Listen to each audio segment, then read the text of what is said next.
Okay, so hello everyone who's attending in person and online. Thank you very much for joining us. This session is about the Law Commission's recently published report on electronic trade documents. I have here the Law Commissioner for Commercial Law and the Common Law, Sarah Green, who will be talking through the report, the findings in the report and the policy and the law, the draft bill which we have proposed in the report. I have checked with the panelists and they are all very happy to introduce themselves. So I will not be reading the little bios I got from the internet, which probably everyone will be relieved about. I will introduce myself as well. My name is Miriam Goldby. I'm Professor of Shipping, Insurance and Commercial Law at the Centre for Commercial Law Studies at Queen Mary University of London. Sorry, that's a bit of a mouthful, but that's what I do. And I'm very, very honoured to be chairing this session today. I was on Sarah's team working on the consultation paper and the report. So I feel very, very proud of this piece of work. There you go. In paper form, not electronic. In paper form. It's about electronic trade documents, but it is in paper form. Okay, so we shall start with a presentation by Sarah, where she'll take us through the main features of the report and the draft bill. And then we will have a panel discussion. And as I said earlier, each of the panelists will introduce themselves at that point. I will tell you their names now. So Matthew Cox is partner at HFW. Mark Brattman is Claims Director and Legal Advisor at ITIC. And Yash Kulkarni is QC at Quadrant Chambers. So Sarah, over to you. Okay, thank you very much. So as Miriam said, I'm Sarah Green and I'm the current Law Commissioner for Commercial and Common Law. Just as a little bit of context, before that, I was a Professor of Obligations and Private Law at the Universities of Oxford and Bristol, not at the same time, one after the other. And my interest as an academic, and a lot of my academic writing, so full disclosure, was on this area, a broader version of this, but essentially a lot of the work and the research that I did was about legal change and any legal change that was necessary in order to accommodate intangibles and non-conventional goods and non-conventional assets. So that really, I think, explains probably why I both wanted to be involved in this project and maybe why I was given the opportunity to do so as well. So this is something that I have, and certainly Miriam knows this, that I have been talking about for a very long time. So it was a great privilege and a fantastic opportunity to get the chance to do this work and to talk to people who were going to be affected by it in the real world and to come to the conclusions that we came to. So that's my background. As you can see, I do have it here. It is also available in electronic form. I should make that very, very clear. And we are now in the process. I mean, officially, right, so we at the Law Commission, we are an independent body. I'm sure you all know this, but it is worth emphasising for process terms. So we are an independent body. We have areas of law reform referred to us by government, but we then conduct our own independent, highly consultative, it's very important, highly consultative process in order to establish whether any law reform is needed and then what that law reform should look like. So we first did a consultation paper, which at the last panel event here, back in September, we were talking about that. We have now got our final report and bill, which is now in the hands of government. It was, some of you may have seen in the Queen's speech on the 10th of May, which means that it will be in this session. It is now, however, out of my hands. So as an independent body, the Law Commission, we hand our recommendations and draft legislation over to Parliament, and then we have to wait and see what happens. There is what's called a Law Commission special procedure, which means that where there is an uncontentious bill, that the process is slightly shorter and slightly briefer than it would be, so it doesn't go through full reading on the floor of the House. A lot of that work is done in committee form, so it can be a lot quicker, and that's what we have in mind for this bill at the moment. But beyond that, I know I'm bound to get questions about timing. I'm afraid I don't know, other than that it will be in this session. I have no clue at the moment about exactly when and where it will come up. So that's the background.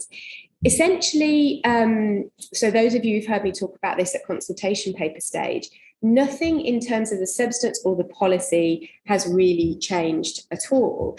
This was a really, really interesting and, I mean, I suppose in some ways, very easy project. I'm going to qualify that in a minute. It was an easy project in that there was a huge amount of support, if not a consensus, in favour of the objective of where we wanted to get to. So, of course, if you think about some of the other Law Commission projects that not just my team does, but if you think about, you know, hate crime, you've got surrogacy, there are all sorts of issues where there are an awful lot of different perspectives on how, or indeed whether, anything should be done at all. That was not the case here. Everybody we spoke to, and we speak to people across the board, whether they're end users, whether they're platform developers, whether they're legal advisors, there was a really, really gratifying amount of support for the end objective. And that has not changed since consultation paper stage. However, and I do wear this as a badge of honour now, we have internal parliamentary council, so OPC is seconded to the Law Commission, and sometimes, as here, Law Commission is asked to provide draft legislation. It doesn't always happen, and I'm sure you won't mind me saying that the parliamentary council who worked on this, who is just amazing, did say it was one of the most difficult things in terms of drafting that he'd been asked to do, all 6 clauses of it. So it's short, it's sweet, it's to the point, but any changes that have occurred since consultation paper stage have been about the drafting and about the nuance and about the detail. And actually that has been surprisingly difficult, even though our policy has not changed at all. So what is that policy? That policy is basically to remove the current blocker that the common law has to accommodating what it regards as intangible things within a law of property, which depends, as we all know, particularly, you know, the obvious example being bills of lading, which depends on the ability to possess, the ability to hold, the ability to transfer, and of course, historically, in a very tangible physical sense. What we wanted to do, and what we hope this does do, is remove that blocker and say it's not necessary for something to have a conventional, physical, tangible form in order for it to have exactly the same legal function as those things that historically did. So there you go. That's basically it in a nutshell. We wanted to do it in the least interventionist way possible because, of course, we all know that most of these commercial law rules work extremely well. We certainly don't want to be wading into the certainty that is English common law and changing things that do not need to be changed. So we were very conscious. We were sort of tiptoeing around those things that we wanted to leave alone. We spoke to consultees to make sure that the changes, and I've said to you that those consultees were a broad range of people and parties and organisations, to make sure that what we were doing would not break anything that already works and continues to work well. That's why it's such a short bill. We really were trying to hone in on this blocker and getting rid of it. And it sounds so easy. So what we obviously did not want to do is to throw the baby out of the bathwater and say, well, let's get rid of this idea of possessibility and transferability. And of course, we didn't want to do that. And we didn't want to open up every intangible to rules which were historically developed for tangible things for very good reason. So what we did is we thought that the best way to do it would be to adopt principles. So rather than sort of setting out particular categories of things, we focused on principles which we extracted from the common law approach to holding and possessing. And so, well, where an electronic thing, I use deliberately to be generic, where an electronic thing exhibits these factual and legal characteristics that are completely analogous with those tangible things, there is no reason why it cannot be possessed and have the legal consequences of possession. And this, I mean, it was a bit of a perfect storm, really, when we were thinking about making these reforms. They're not the only reforms the Law Commission's considering for intangibles. We've got a broader project on digital assets, which includes things like cryptocurrencies and NFTs. Now, of course, historically, and I think the reason why possession has become associated with these abilities to transfer, to divest oneself completely of something and for somebody else to get that thing, is because historically all the things that we wanted to possess, that we wanted to hold, that we wanted to transfer were tangible. It just wasn't a question that used to arise. Whereas now, of course, it does arise all the time. Most of what we want to transact with and in relation to are intangible things. Well, we could have an argument about whether they're intangible or not, whether electronic things are intangible or not. Personally, I don't think they are, but I also don't think it matters. I think that is a touchstone that has outlived its usefulness.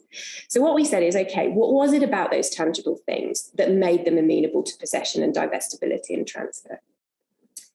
That they have an independent existence. So that's to set them apart from true things in action, like a debt, which of course only exists so far as there are persons who lay a claim to it and a legal system that recognises it.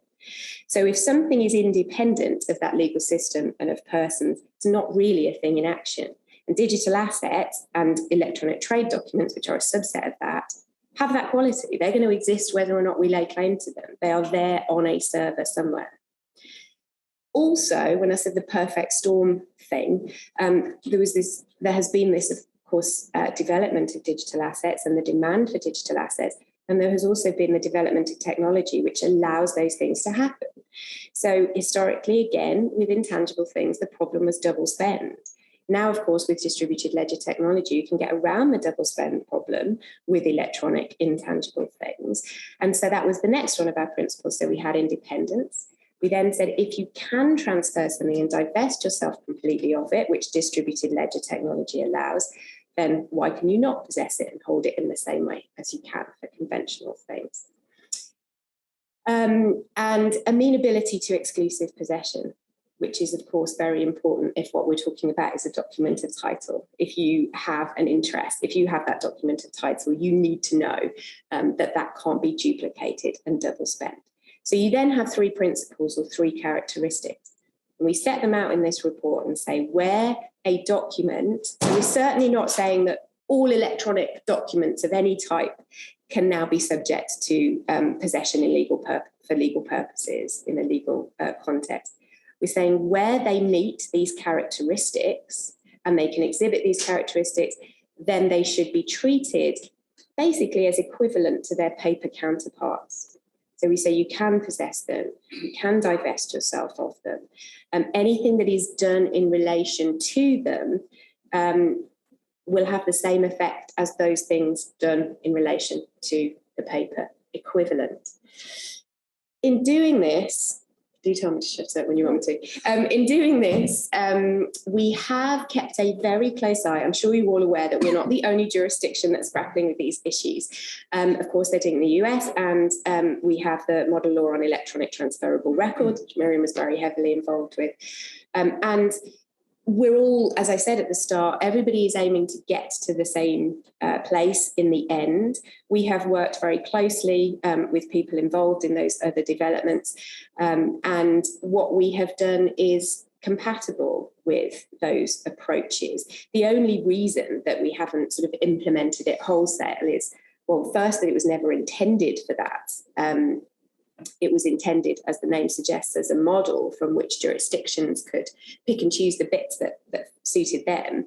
And also that we have this English law problem with possession, which we hope will be a problem for not much longer. But we needed, I think, to grasp the nettle of possession and explicitly give the courts guidance that they could move past that intangibility touchstone.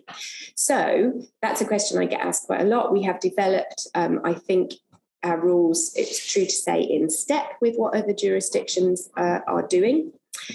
I think those are the main I know the other thing I wanted to say, and this relates to other jurisdictions. Of course, it is not going to be the case immediately, and I'm sure we'll come on to this later, I hope we do, that this is going to be possible in every jurisdiction. And by their very nature, these documents are, of course, used in cross-jurisdictional transactions. So there is also part of the bill which says that those documents can be converted from one medium to another and it will not affect. So you can have an electronic trade document that's been converted from paper, and it can an electronic trade document can then be converted into paper if necessary, and it will not affect the implications of this bill. So I think I'll finish there. I'm more than happy to answer any questions, but I've taken You're almost exactly on okay. time. Yeah, 18:20, start of the panel discussion. The first question I've prepared is for Mark. And Mark, what does this mean? What do these proposals, these recommendations mean for people on the ground, such as shipping agents who process cargoes, issue bills of lading, work with these documents on a daily basis? Thanks, Miriam. I'm Mark Brattman. I'm the Claims Director of ITIC. And as Miriam was saying,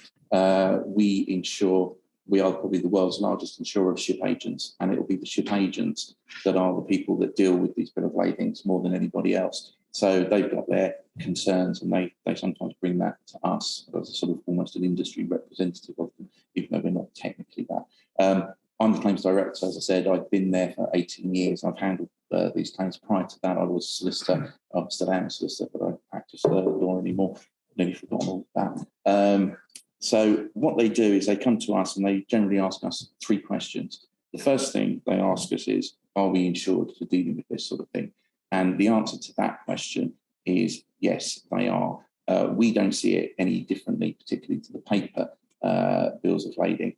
And at the moment, we operate in the same way that the P&I clubs operate, in that they recognise, I think it's currently 6 systems that use electronic bills, and they're approved by the international group, or the IG group, you'll see. It's 7. Oh, is it 7 now? Yeah, 7 now. So as long as it's approved by the IG, we will deal with any claims that arise from that. So that's the first thing that they always ask, can we do it? The second thing is they say, what sort of claims do you think we will see if we deal with these electronic bills of lading? And again, the answer to that is we're a professional indemnity insurer, so we deal with mistakes that they make. So the sort of mistakes that they make on the paper bills, we still think will happen on the electronic bills. And most of them come from entering in data incorrectly. So, the cargo has to be at -18, they put +18. The cargo wants to go to San Diego, they mishear it, put down Santiago, so off it goes to the wrong place. And it's all those sort of claims. And we think that whilst there's still humans involved dealing with the data, there'll still be those types of claims. What we think we'll see less of is delivery without bills of lading, without paper, because the system should hopefully stop that from happening. Although that then brings up other issues, and it depends how it works, which is my next question, but I'll come on to that.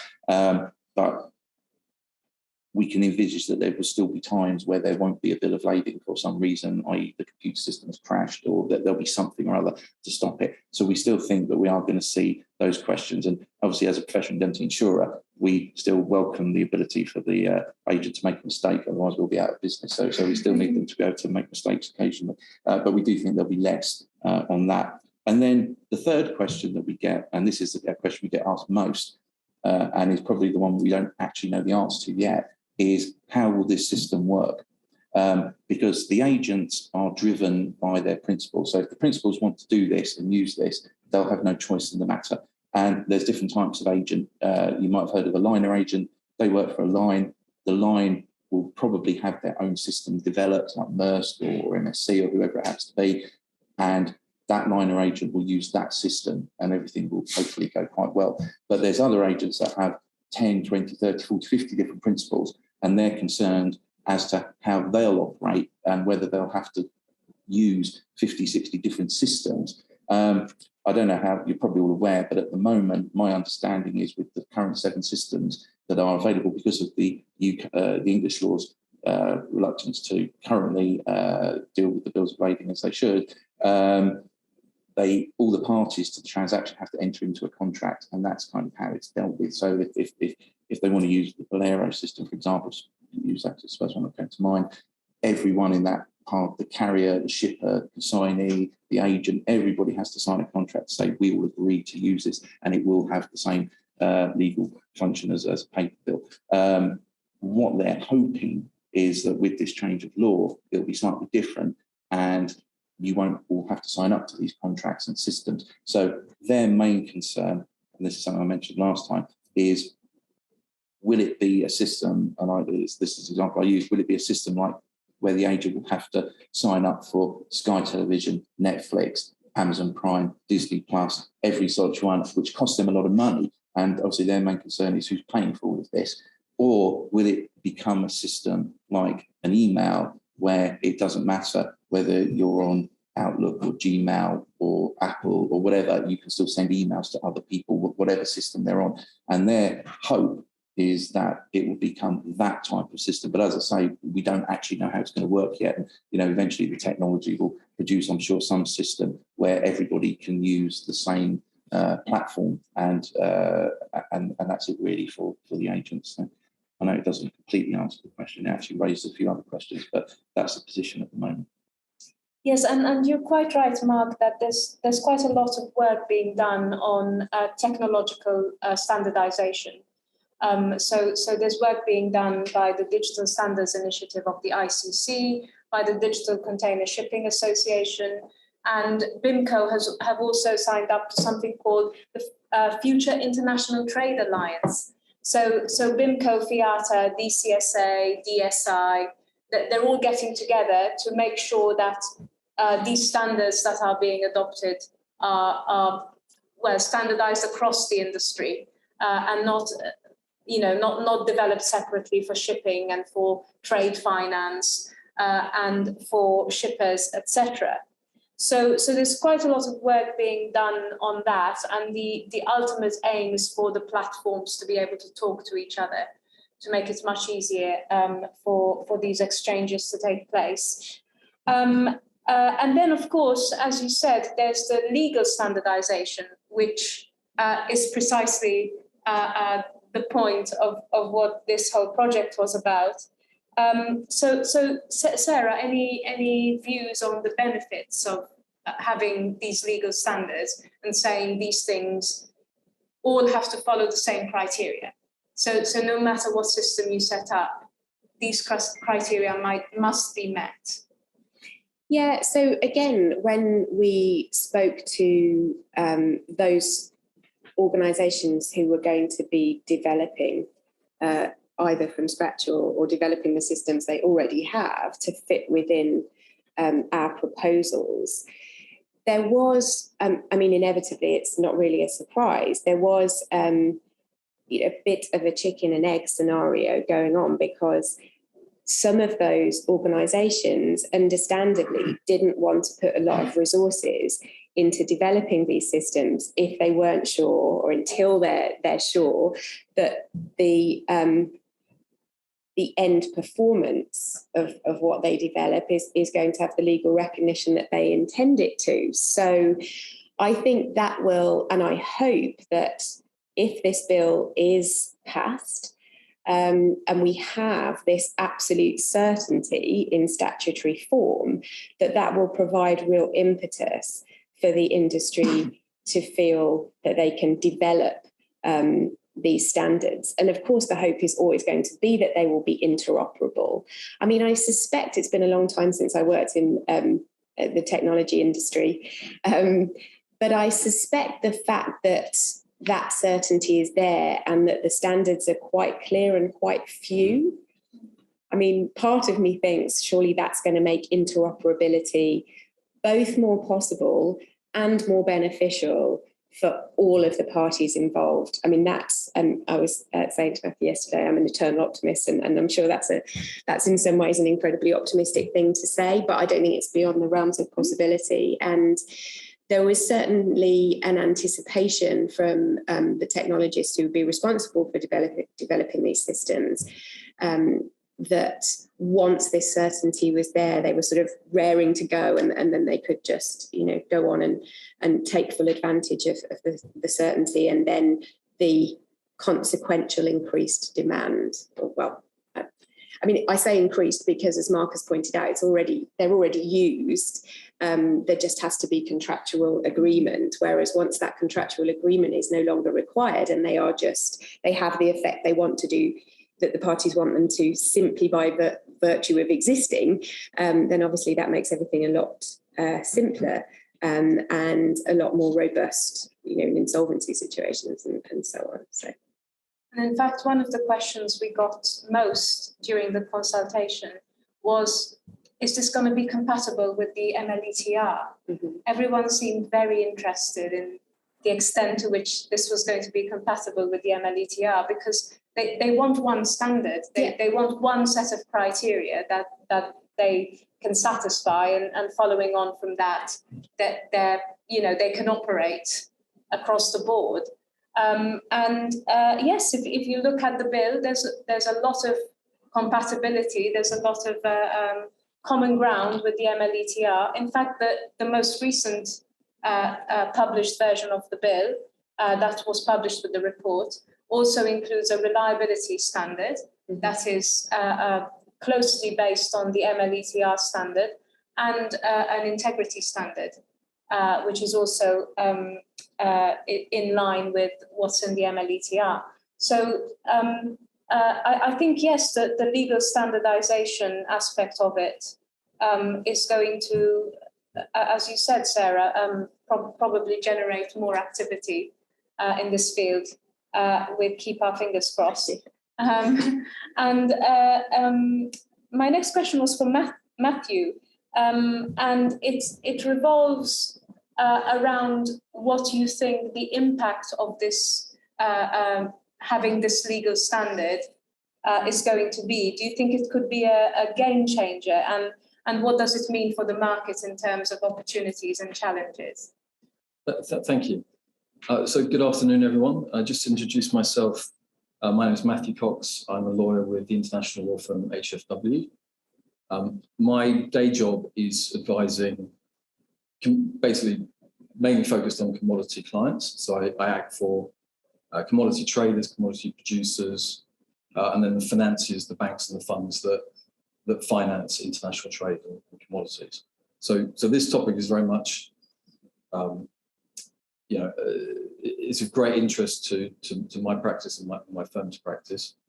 We are, I would say, I think the question was, what opportunities are there in the market? Well, I think we take a very optimistic position.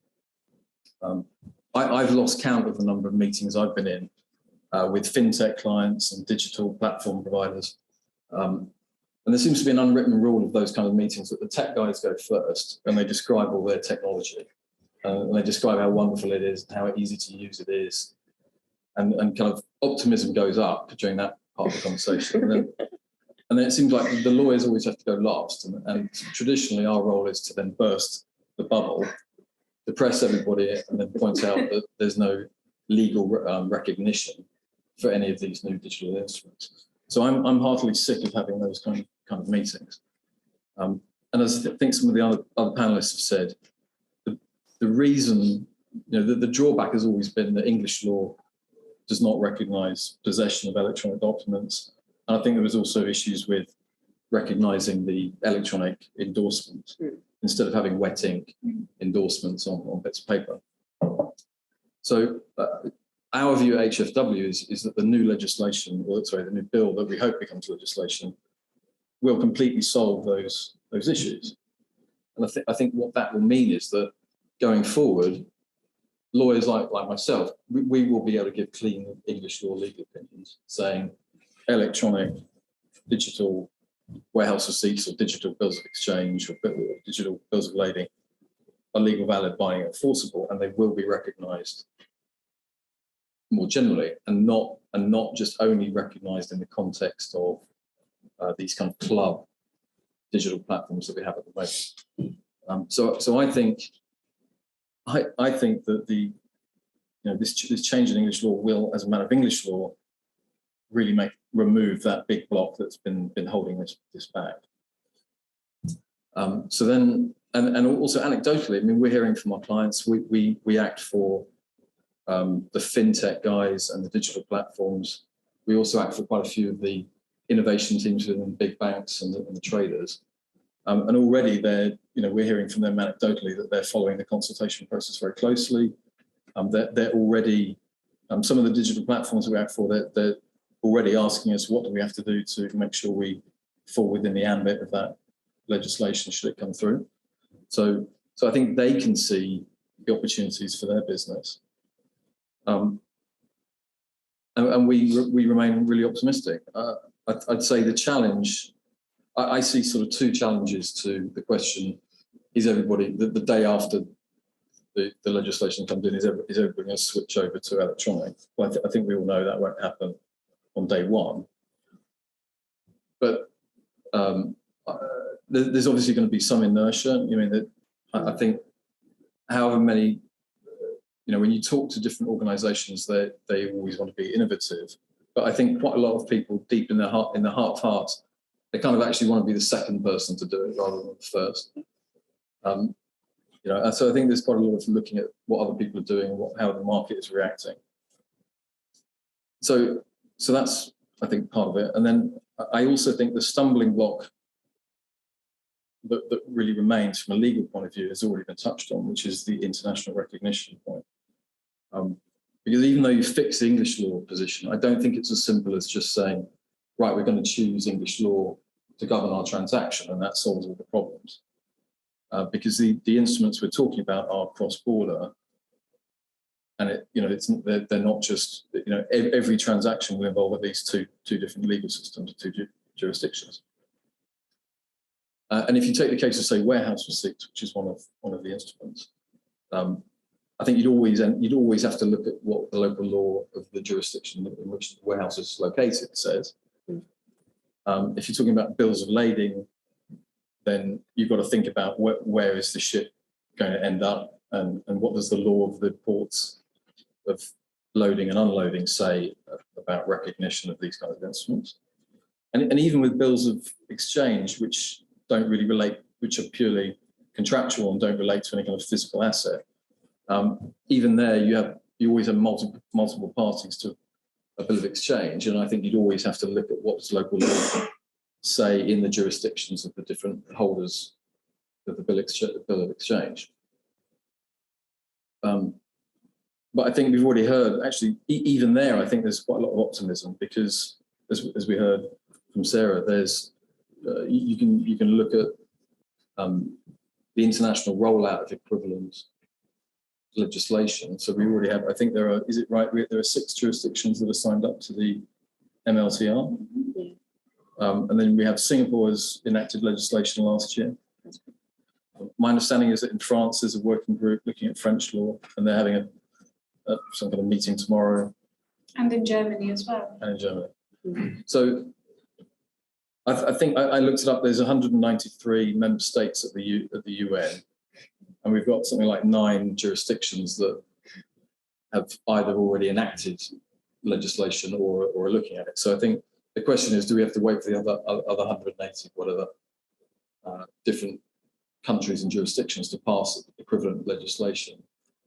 And I think if that was the answer, we'd be waiting a very long time. But I think actually we don't have to wait for the rest of the world to fall in line, because if you take the example of warehouse finance, for example, I think if the jurisdiction in which the warehouse is located recognises an electronic warehouse receipt as a document of title, let's say, I think you could do an inventory financing of that warehouse using an electronic warehouse receipt. Warehouses don't move around. I think that would be perfectly feasible for financiers to look at doing that. And then as more jurisdictions pass similar legislation, that would just mean more jurisdictions could do that kind of thing. Have electronic inventory financings instead of doing it based around bits of paper. I think bills of lading may be more complicated because even if you're happy that the port of loading and the port of unloading are both in jurisdictions where there's recognition of electronic bills of lading, I think there'd still be a concern, particularly for the financiers, that, well, what happens if something goes wrong and the ship ends up at a port that it wasn't intended to, maybe in an insolvency or a fraud or a dispute situation. So I think that would still be a bit of a drag on that. But I can see a way where you don't have to wait for the whole world to fall in line before this can start happening.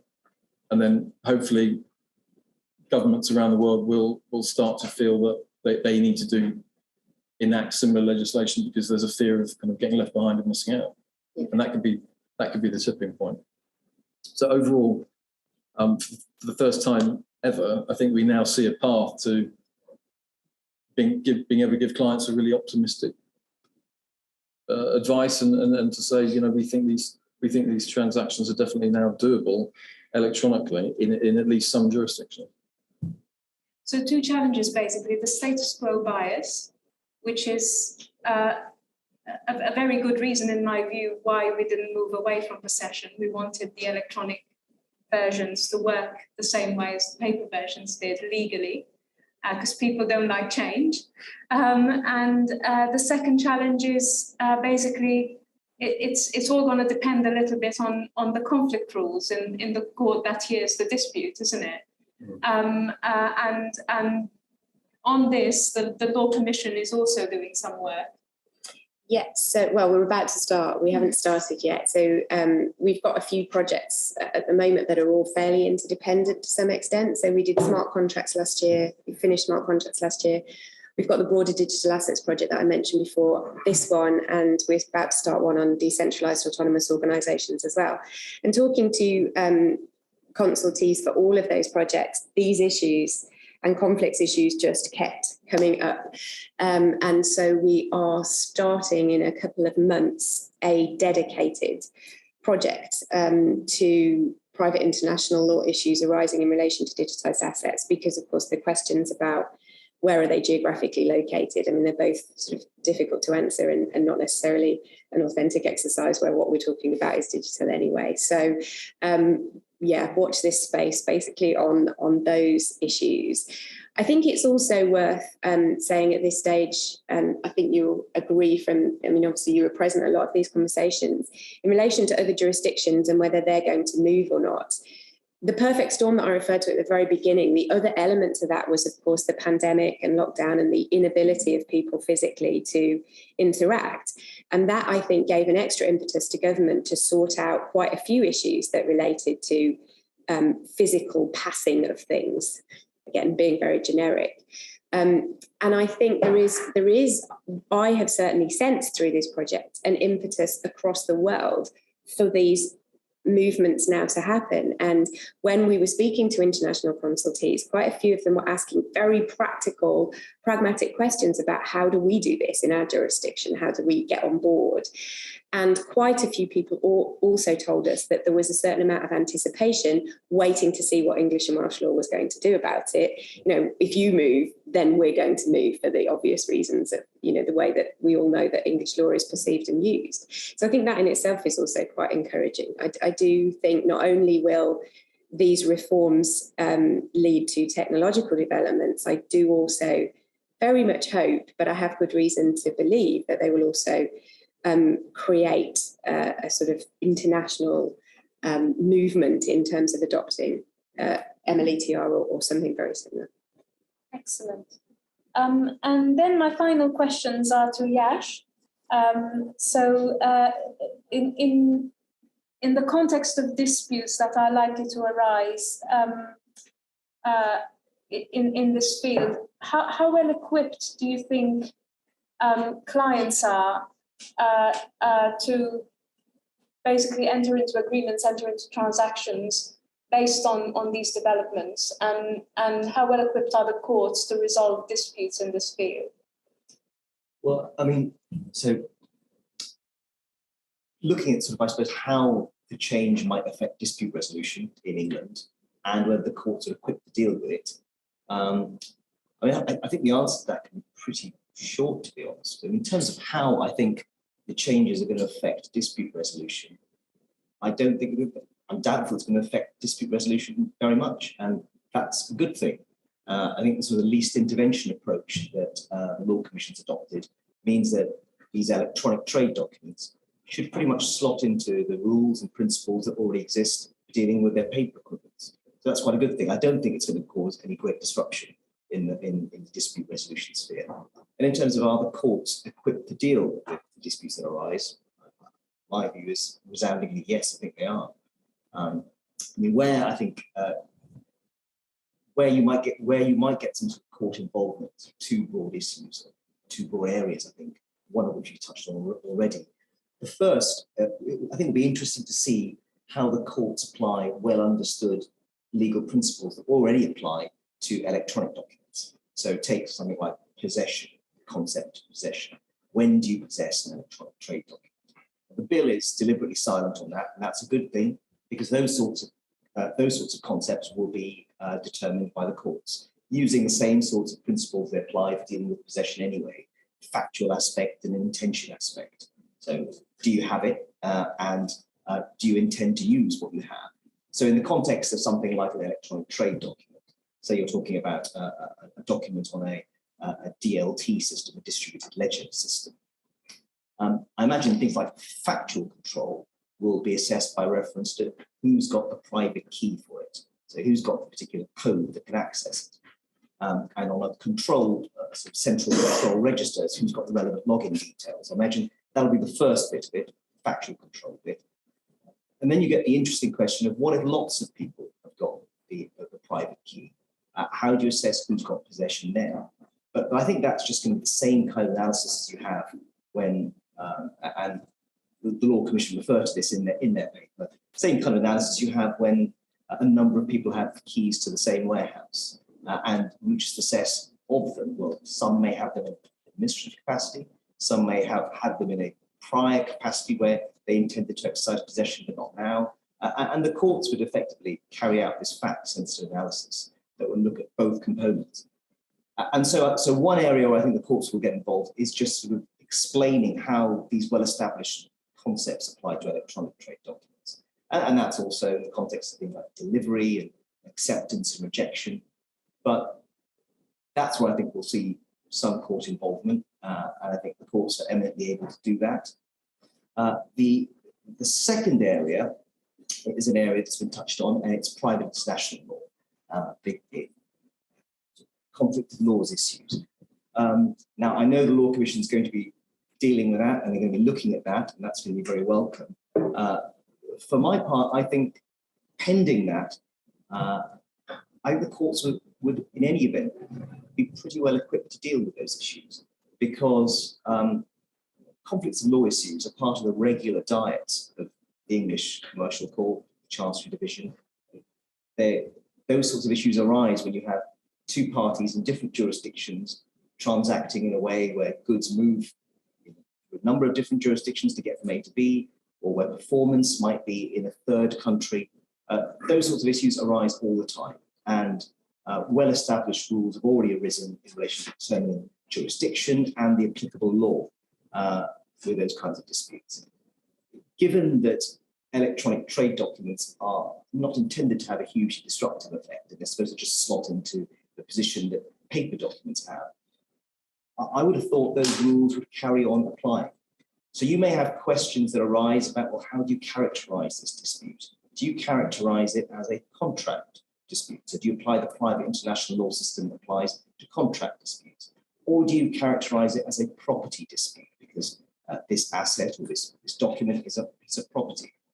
Those are the sorts of debates you have now anyway.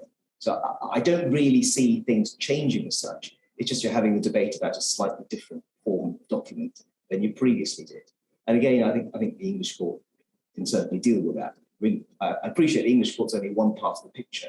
You're looking at sort of the broader situation around the entire world. But I can only speak to the English courts, and I think they'd be pretty well set to deal with those things. So I suppose to answer your question, I think the courts are well equipped to deal with the issues that might arise, and that should hopefully give clients confidence to take the step into engaging those documents. Now, I mean, and things like jurisdiction, part part of me thinks sometimes this might be more of an illusory problem than a real one, than a real practical one, because invariably, lots of your electronic trade documents, if they're going to be similar to the paper equivalents, will incorporate terms of a contract, or they'll be intrinsically so closely linked to an underlying contract that nowadays most contracts, sophisticated contracts, contain an arbitration agreement or a jurisdiction clause. So I imagine things like jurisdiction will just get swept up within the arbitration clause, the jurisdiction clause of the underlying contract. So it may be a theoretical problem, but I'm not sure how frequently it will actually arise, to be honest. And likewise, tortious claims and all that would be caught within the same arbitration and jurisdiction. So yeah, I think the English court's well placed to deal with this. On we go. I think electronic trade documents hopefully have a bright future. Fantastic. So hopefully most disputes would be characterized as contract disputes anyway, so that contractually agreed dispute resolution clauses will apply. I suppose it's slightly different with property. It is characterized as a property dispute. It's slightly different because then the lex situs will kick in. Yeah. It's just very reassuring to know that these issues arise anyway, whether you're using electronic or paper documents. That was all the questions I have prepared for the panelists myself. We're bang on time. So the planned 10 minutes for questions from the audience are available. So please do pipe up if you have any questions. And Sarah, if there are any questions from the audience online, please do let us know. It's a question for Sarah. Thank you very much to everyone. Very clear from everyone, but I was just getting excited as you were giving your introduction to the situation where you've got the transfer from one medium to another. So you've gone from either paper into electronic or vice versa. In the situation with the clubs, they legislate within the rules as to how that operates. So I've got a question which is asking for confirmation, because you did allude to that, and I think you did say the answer, but I'm going to ask you to verify that. And then I've got a question which follows from that, if I haven't lost you already. The confirmation is, I think you said that the draft bill is going to include in the legislation how you do change from one medium to another. Is that right? No, not how. So we don't set out, certainly when it left the Law Commission, we don't set out how that happens. We just say if there is a change of medium, that doesn't negate the effect of the provisions for the purposes of the electronic form. But we don't say how it happens in any. So we've left as much as possible, apart from the sort of the kind of headline principle, if you like, we've left the practicalities of that to the market. Right, okay. So we don't say how, but we do set certain conditions that need to be satisfied for the change of medium to be valid. Right, okay. And so the second one is, so say you've got a situation where you've got an electronic bill and you convert that. So the parties agree that they're going to create a physical bill of lading. As I understand in some of the rules, they will say, historically, this has been an electronic bill, and this is now become a paper bill. And so they refer back to the original shipper, which might be about 3 stages beforehand, and they record that fact. I haven't quite grasped, and that's my fault, and I haven't read the bill, but if possession is not the key for how you own, for want of a better word, an electronic bill, in a situation where you do have a transfer from one medium to another, is it then just left to the current legislation? For example, say you take possession of a physical bill, which used to be an electronic bill in another life, that you do in those circumstances, you do revert to the current situation, which is possession is the key for ownership, or the legal right and entitlement to the goods which are represented by that bill. So that just falls into place with the current legislation. Is that how it operates? Yeah, so the current situation. But I should, so yes, in answer to that part of your question, that's absolutely right. But I should emphasize or correct maybe an impression I gave before, which is that actually what we are saying here is that possession is key for electronic trade documents. You know, it remains the central issue, and that fits with Yash's point about how courts can then just lock into, or key into rather, I should say, all their historical development of concepts in relation to possession. So what we're saying is simply possession is still important, because that's how these things transfer and divest and so on, but that actually there's nothing about an electronic trade document that ticks our boxes, characteristics, independence, divestibility, amenability to exclusive possession, which prevents them being possessed. So possession is still absolutely key. It's tangibility, which is no longer the touchstone. So there's the two parts of that answer. I don't know if you wanted to add anything since you were...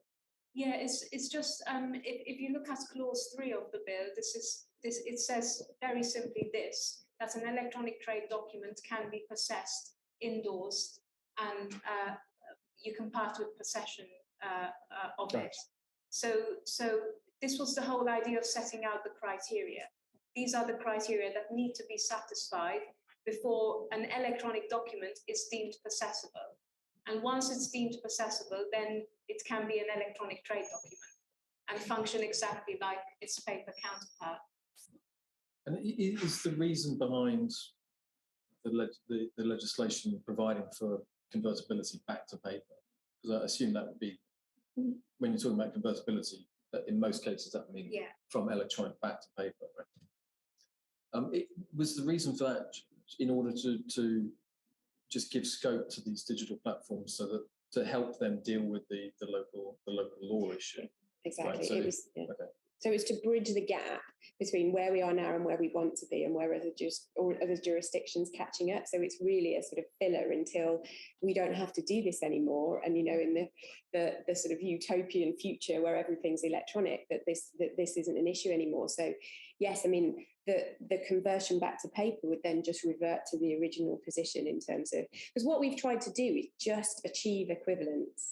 You know, that's just sort of feels like should be such a simple thing to do, but in drafting terms wasn't really, because we had to work out, of course, all these details.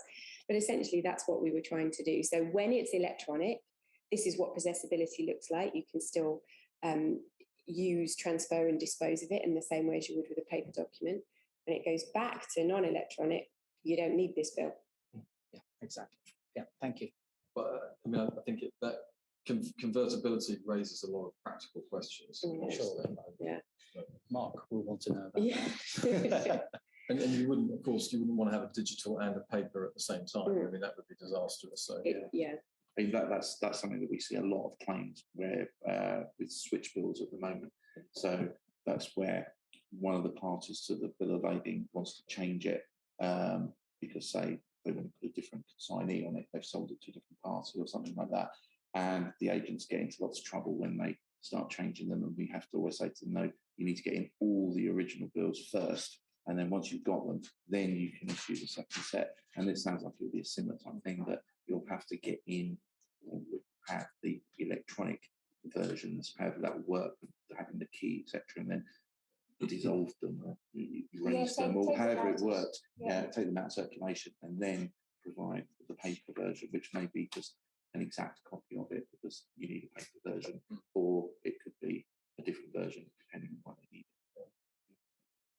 I think that there's platforms like the LME, for example, but I mean they have that already, right? Where they have paper, they have an electronic warrant, but they also have somewhere in the system there's a piece of paper. So in the example you gave earlier, for if a financing bank has the bill of lading and the vessel is diverted, the goods are diverted to a different port of discharge from the one agreed, then the bank would presumably have to ask for a conversion to paper at that point to make sure that they've still got their security.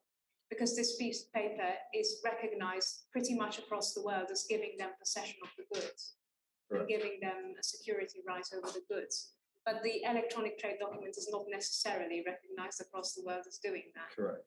So this is what they would have to do to protect their special property rights in the goods.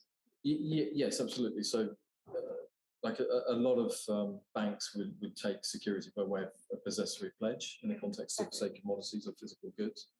And the reason that works is because every jurisdiction in the world pretty much recognizes that if you have a physical possession of a physical bit of paper that's the bill of lading, that gives you constructive possession of the cargo, because the ship's master will release the cargo to the holder of the original bill of lading, and that's what gets you constructive possession, and that satisfies the relevant local security law requirement to have a possessory pledge. Yeah. All of that goes out the window if the local laws don't recognise electronic bills of lading as giving you constructive possession. Mm.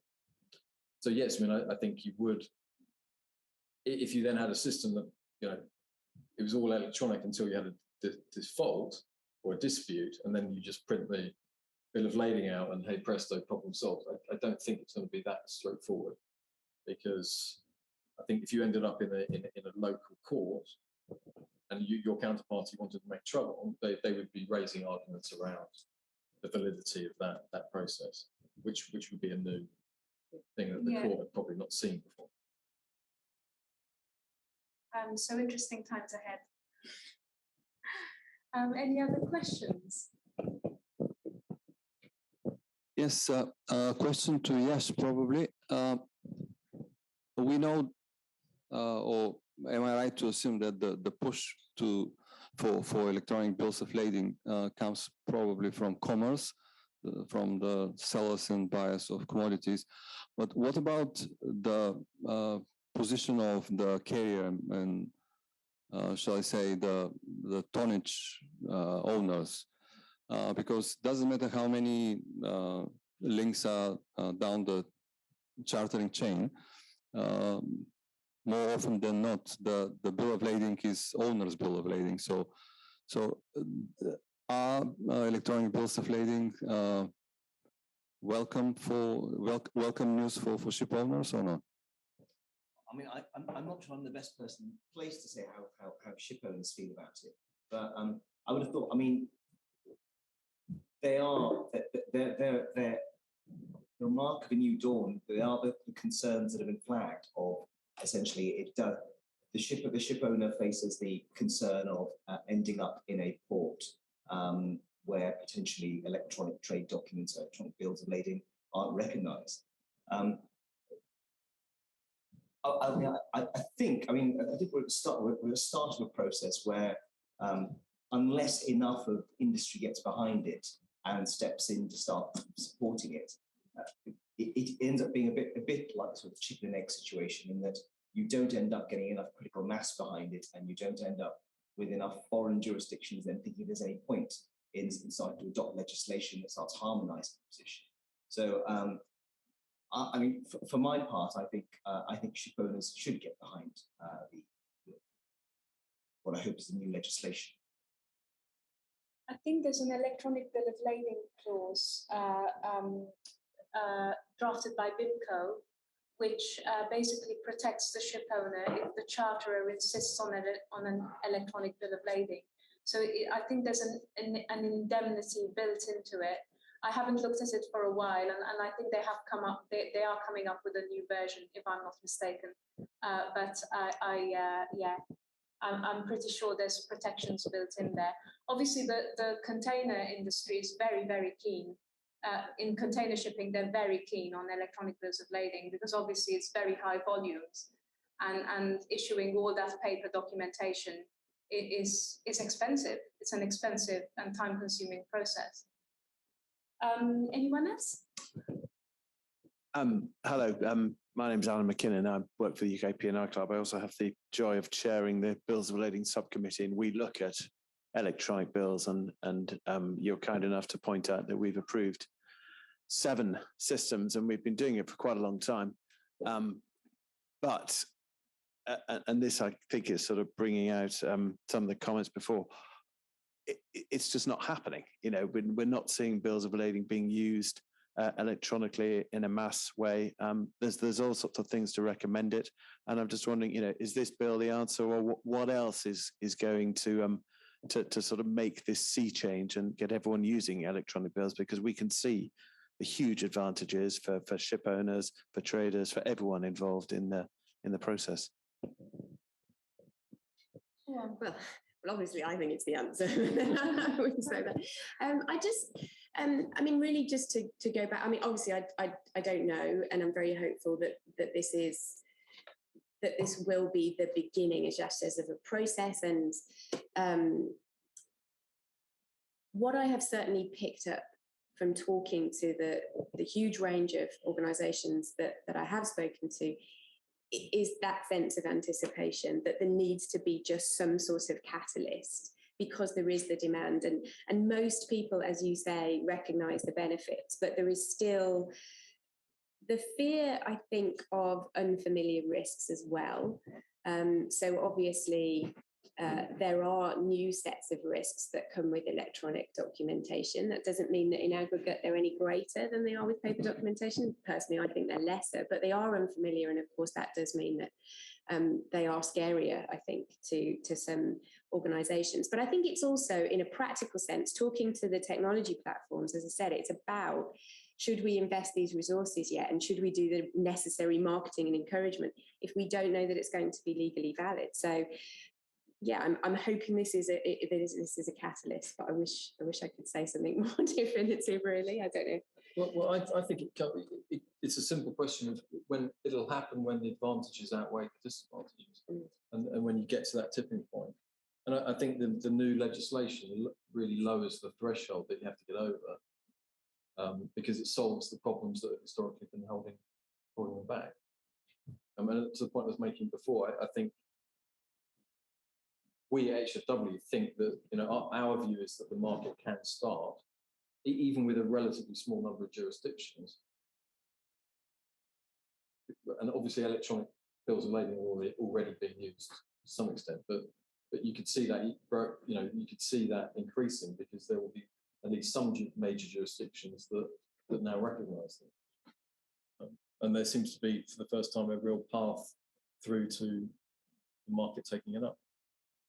Yeah, I think it's fair to say that this kind of reform does lower legal risk, and hopefully, as you say, it will become more and more widespread. So, any other questions? Oh yes, there are.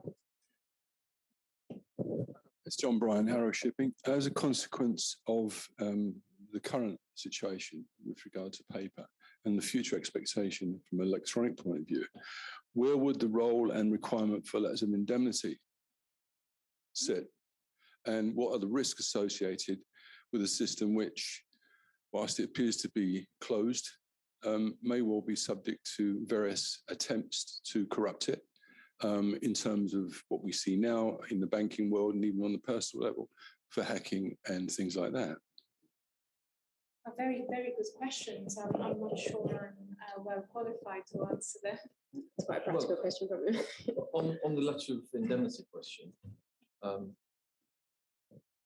so I mean, there are certain markets, like oil trading, for example, where the cargoes get bought and sold very, very often during the voyage, and there's not enough time for the physical paper bill of lading to be handed from seller to buyer to seller to buyer. And so people get around that by instead getting a bank to issue a letter of indemnity.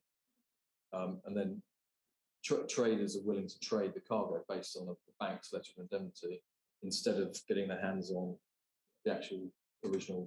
I think they all lines carry as a ship owner where cargo may well sold from various origins, such as that. And because I see, excuse me, I've seen it regularly that the bills of lading are not available. Yeah. Nobody knows where they are. Please accept this LOI. As a consequence of that, it's quite important that pre-agreements to LOIs in charter party contracts are to be frowned and refrained from, simply because of P&I, would, if they decided they didn't like the consequences or the terms that are being suspected to have been agreed, would amount to some form of either corruption or fraud, they would have the right to withhold cover. And for a ship owner, that's very damaging. Right. And also for a cargo owner as well. Right. So these questions, I'm not sure are readily transferable if there's a transfer back from or to a physical versus an electronic. Mm. And it all has to go through the banking system at one point or another. Right. Well, I think in simple terms, our view would be if you go fully digital, you don't need LOIs anymore.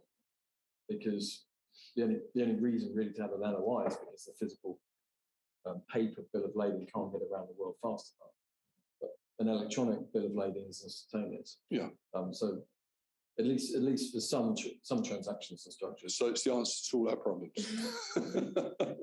I mean, I think even though it looks like the philosophy is to try and keep us close to the way paper documents work, I think it does change. I think moving to electronic does change the risk profile.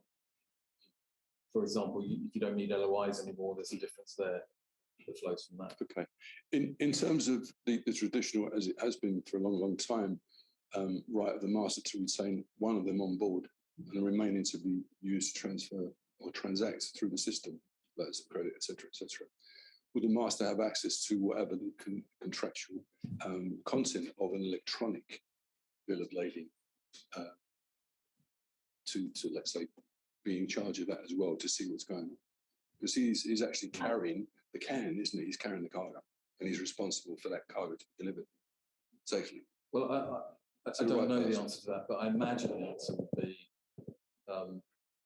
the philosophy would try and stick as close to the paper, or at least initially, stick as close as possible to the paper situation and the way rights and responsibilities are apportioned between the different parties doing a transaction, and try and keep as close to that as possible and achieve that in an electronic way. Yeah.